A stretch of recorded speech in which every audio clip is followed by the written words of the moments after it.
What's up, everyone? Welcome back to KD&D. This is going to be an unboxing video for XP to level 3's Quest-O-Nomicon, and this is editing Kale, just jumping in real quick at the beginning to let you know I filmed this before Wizards' most recent announcement about how they're going to leave OGL 1.0a unprotected. They're putting stuff in Creative Commons. I'm still very suspicious, and I stand by a lot of the stuff that I said in this video, but it seemed a little dated, so I wanted to throw that in. Hope you enjoy the video. I'll see you at the end. What's up? I am here to do an unboxing. I got what could potentially be one of the last amazing, high-quality, third-party, independently created things ever since all this open game license drama, but I have completely kind of forgotten everything that was in this box, and so I'm very excited to open it. And I also want to highlight just how incredibly awesome this thing looks. And just use this as a reminder that if Wizards continues with the way they're going with the open game license, it's going to be really incredibly hard for third-party content creators to create amazing things like this.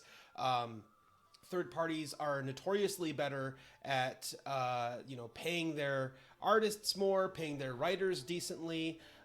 Wizards of the Coast doesn't seem to prioritize those kinds of things. And if you look at some of their recent releases, they don't really put quality on the forefront either. But this is the Quest-O-Nomicon from XP to level 3 on YouTube. If you haven't seen his videos or his content, go check them out.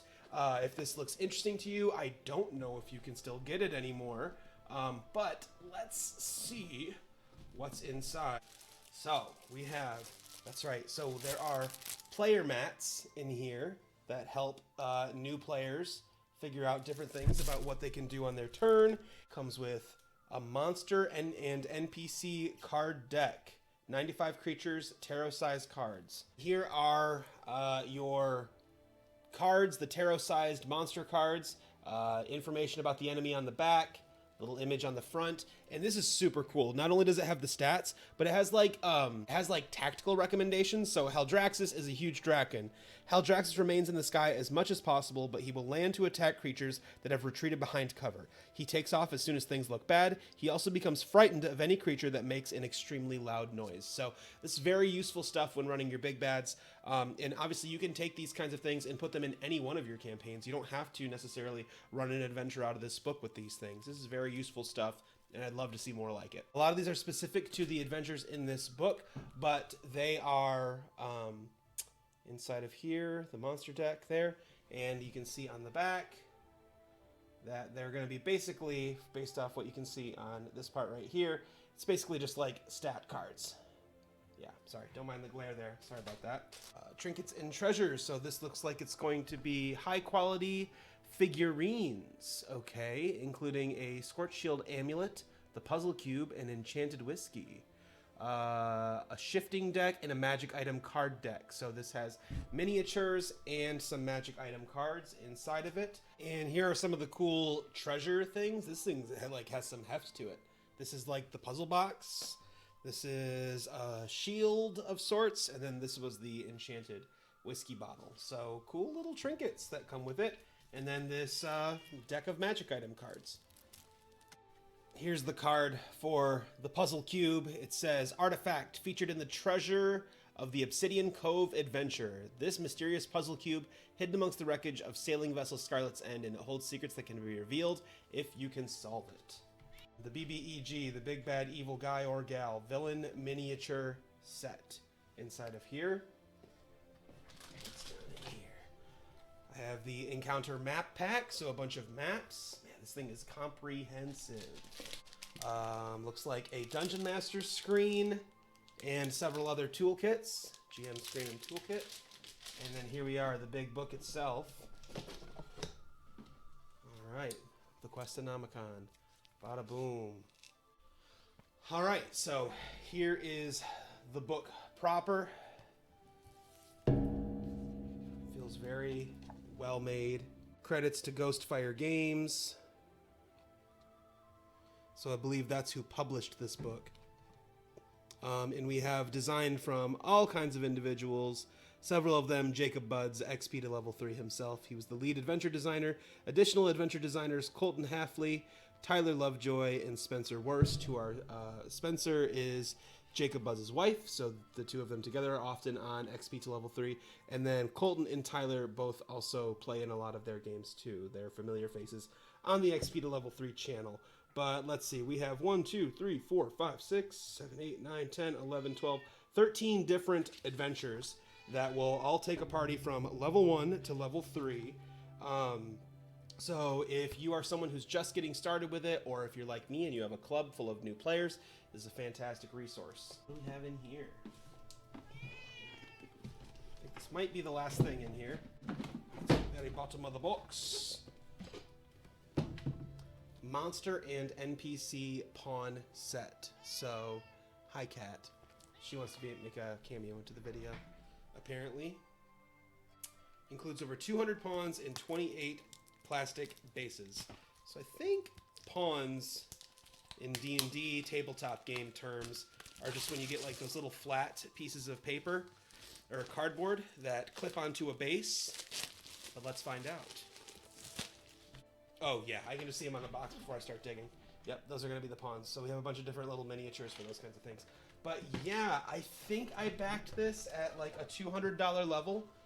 So really great value for all of this stuff. I mean, if this was Wizards of the Coast. And let's take a look at these dice.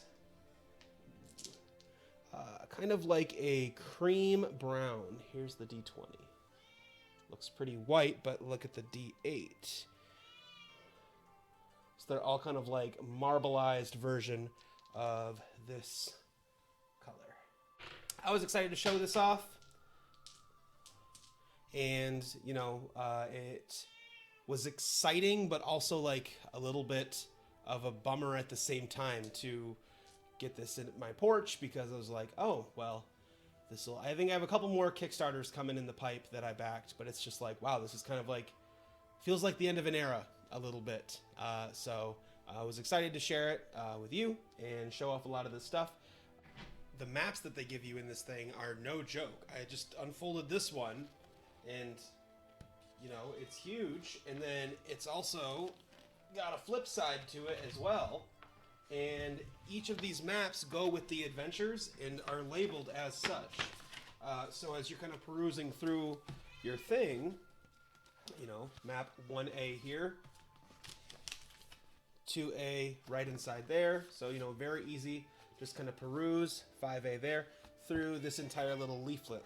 Quick little count. I count 3, 4, probably 10 or 12 maps, right? Probably enough, one for each adventure. So pretty awesome. This Game Master screen is the highest quality Game Master screen I've ever seen. One, it's magnetic, and it comes with an entire pack. It's tough to lift up without everything falling apart, because it's still fresh. But all of these are magnetic. This is a sheet of magnets that will stick to your Game Master screen. And then here are the scenes. This is what the game screen looks like. I mean, if I have to nitpick one thing, I would, you know, I usually like it when a game screen has like information on the inside, but I suppose that's the point of making it magnetic, is that you can take whatever kind of notes and pieces of information, you know, like I can never remember 5E's original exhausted mechanics, so maybe I'll print that out and I can magnet that right into my own, you know, my own Dungeon Master screen. These were also in the GM toolkit. They are cards for each of the big bad guys in each adventure. And on the inside of that, and inside a card, oh, maybe not on this one, but on the inside of these cards, we have stat blocks for them. And some of them are even flavored with like the quotes in text that might be something that they shout at the NPCs while they're playing. So very cool. See, so I complained about it not having different stuff on the inside, but they have just sleeves of different things that you would typically see inside of a Dungeon Master screen. But if you're one, for example, who maybe doesn't want to have this thing that lays out all the different prices of different things on the inside of your Dungeon Master screen, then you don't need it.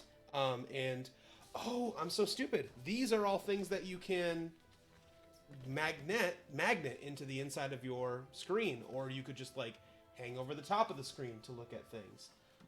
Yeah, if I hang this on this side, it looks like that for my players, and then I have their stats right here hanging on my side. What a cool idea. I can't believe that Wizards of the Coast didn't think of this. And, you know, that's kind of the real shame about cutting out third-party people, is sometimes you don't always have the most creative people or the people with the best solutions inside your company. So now, instead of being able to, like, foster and build that environment, we're just kind of, like, stifling that down. It's like, stop making good stuff so that we can sell our mediocre stuff. So inside the box of miniatures, they do come disassembled, so some assembly required, but I put this one together. So here's what he looks like. Like I said, some assembly required. I didn't glue them together, but you know, they popped together pretty easy. This one had a hand that kind of like tucked up into his robe there. It was kind of hard to find. And I can't tell if they're a little bit flimsy or if I'm just a little bit clumsy, because I did break a small part of it while I was trying to put it together. But I have also literally never assembled minis before. Oh, great. Now my camera thing's off. I just found they do come with an instruction manual too, so I'm just an impatient idiot. But there's all kinds of magic items in here, of varying different types of uses and usefulnesses and descriptions. So I think that's everything. The only thing I didn't show was this really nice, you know, glammy bookmark that comes also with it. But wow, what a product. This is huge, worth every penny. If you can still get this, I would highly recommend it, especially before, you know, companies have to drastically change the way that they're selling these products to us. With stuff this high quality coming out of third-party publishers, it's no wonder that Wizards is a little worried. It's like, stop selling them good stuff. You know, we just want to like make bare minimum and make maximum profit. XP to level 3 and the team over there has really set the bar high. And I'm very excited to take this stuff to school and share it with my students in my club, because this is awesome for a group of new players or someone who's just starting dungeon mastering, especially someone who's just starting dungeon mastering. There's more in this thing to help a new DM than anything in the Dungeon Master's Guide, so bravo. So thanks for watching. Drop a comment below. Did you get this boxed? If you did your dice, were they the same color as mine? I'm very curious. But yeah, thanks for hanging out. Hope you subscribe to the channel, and I'll see you in 2 weeks. Have a good one. There he is. So anyway, you know, use your own discretion and be very careful with your miniatures when you're assembling them.